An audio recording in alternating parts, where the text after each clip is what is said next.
Adventure Toys, and he's more interested in the cardboard box that his kennel came in. So it is like just a few hours before I go and pick up the puppy, and I am documenting this because I think I might start vlogging again, especially now that I'm going to be training another dog again. I'm not going to say much in case I don't actually use this footage. I feel kind of silly, but yeah, I just wanted to go ahead and save this just in case I do end up doing the whole vlog thing like I thought. I picked him up. I've got him here with me. He's so calm in the car ride. I'll update you guys later. Bye!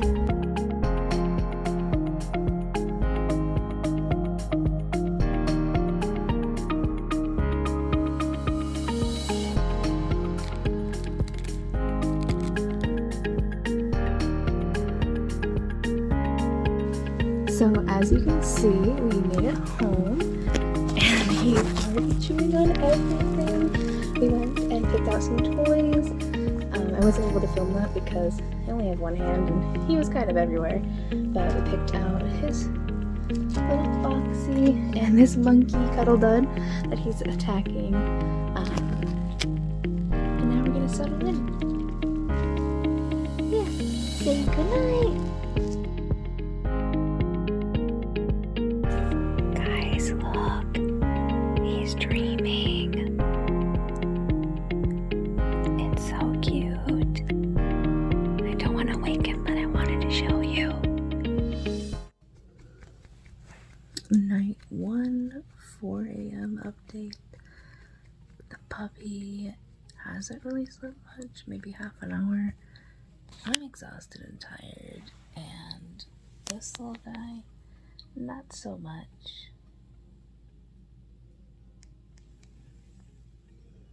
I'll let you guys know how much sleep I get.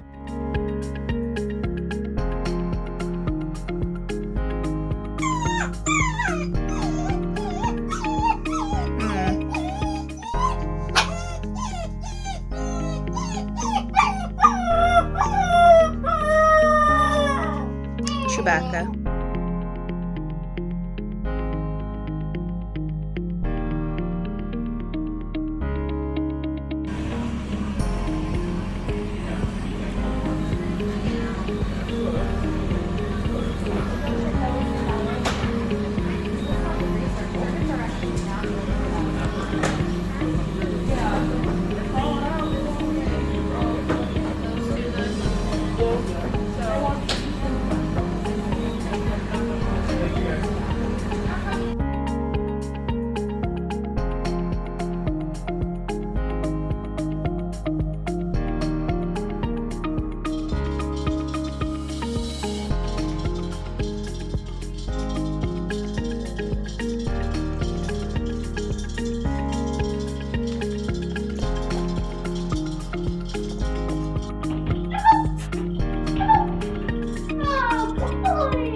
Okay, your turn.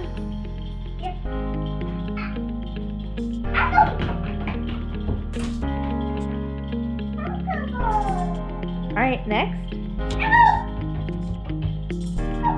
Oh, maybe he needs a break. Give him a minute. He's gonna get some water.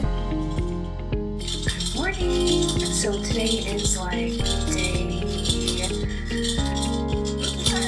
5 with the puppy, and we decided on a name. Answers to Echo as much as my sister tried to get Graham. So now he's going to be called Echo, and we are up at my other job today, so he gets to include kids and other animals and stuff like that. So right now we're working on a little bit of crate training. It's going pretty well. So wish me luck.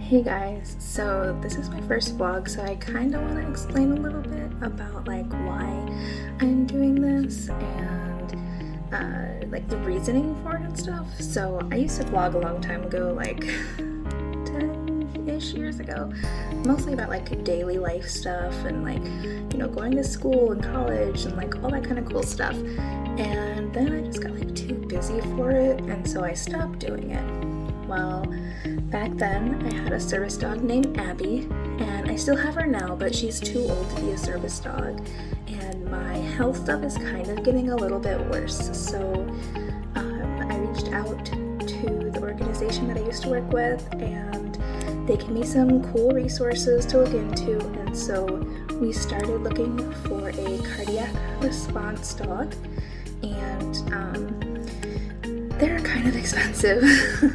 So instead of getting one that's already trained, I started talking to a couple people who had some resources, and they said that they could help me pick out a cardiac response dog, and they gave me like all of the breeds that would be good for that, and you know, gave me some really helpful information on picking out a puppy. And so I started to research local like the breeds that they recommended, which was like German Shepherd, Golden Doodles, Golden Retrievers, Great Pyrenees, and a bunch of other like different breeds. And then I also like looked at like their breed, what are they called?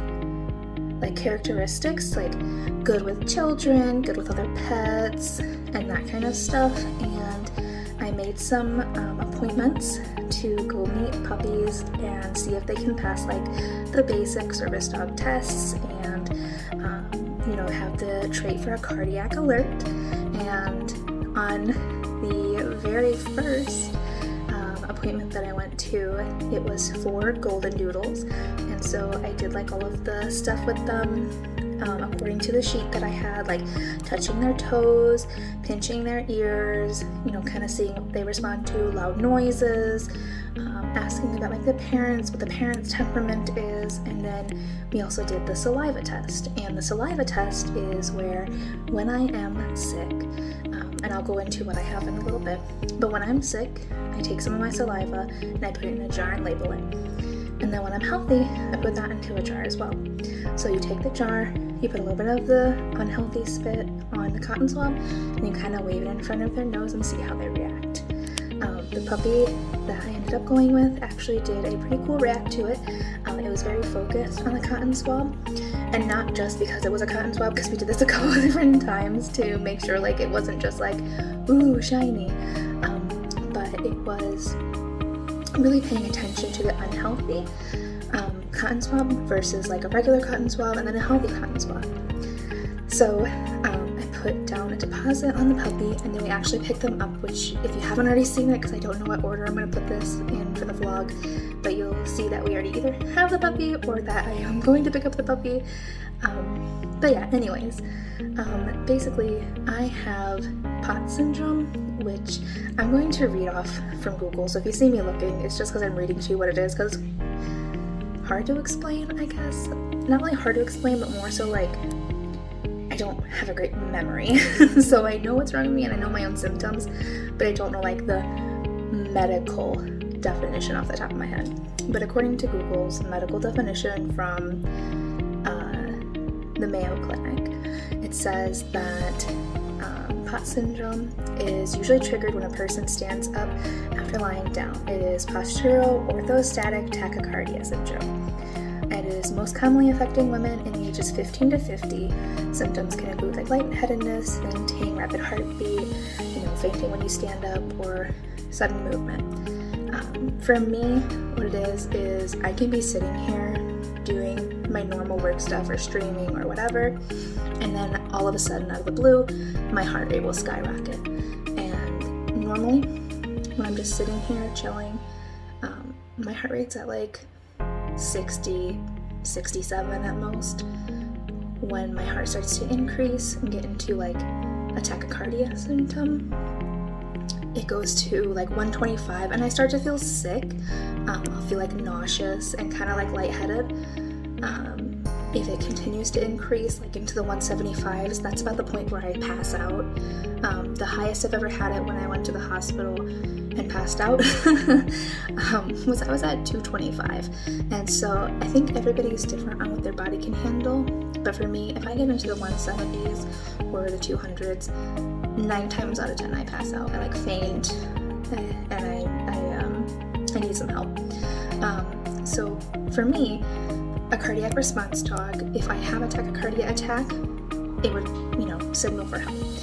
If I need to do the exercises to lay down to get myself out of the pre-POTS tachycardia symptoms, then it would kind of give me a response or an alert. Like, it could nudge me if it's a small dog. It could put its paws on me to kind of push me down, guide me down. All sorts of cool stuff like that. So basically, this puppy, which we call Echo, try as hard as my sister wanted to get it called Graham, but Echo for echocardiogram, is going to be a service dog for me. And alert when I need to lay down or take it easy, like maybe I'm sitting and I start to have a tachycardia attack. It could nudge me, and that means that I need to pay attention. And I do wear a watch, and sometimes when it gets really bad, my cardiologist will put me on a heart monitor to kind of just make things, words are difficult, make sure I'm okay. So with that being said, like, I do have a team of doctors, and I do regularly see them to make sure I'm alright, but having the service dog kind of gives me peace of mind that if I go to the grocery store alone and I just fall down, somebody's gonna be notified. Or if I go to the grocery store and I'm in pre-tachycardia and I'm not paying attention, the service dog will make sure that I do pay attention to it by giving a cardiac response. I hope that this is helpful to people who are wondering why I'm doing this all of a sudden, if anybody's even watching this.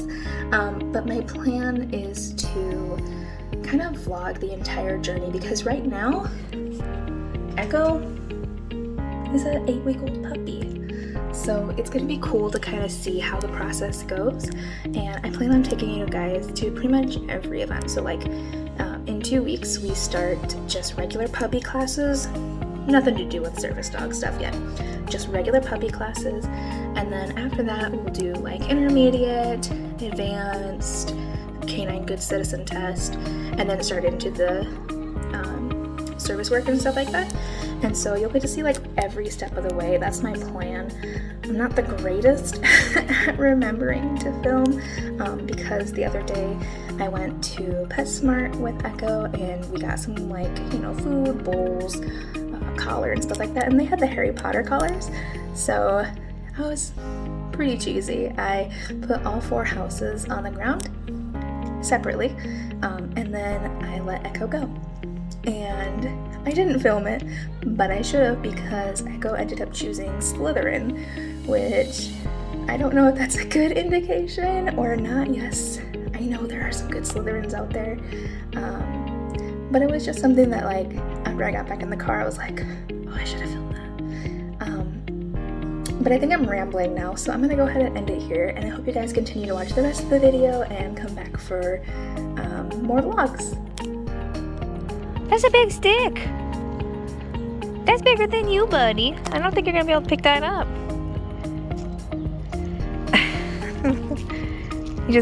Yeah, okay.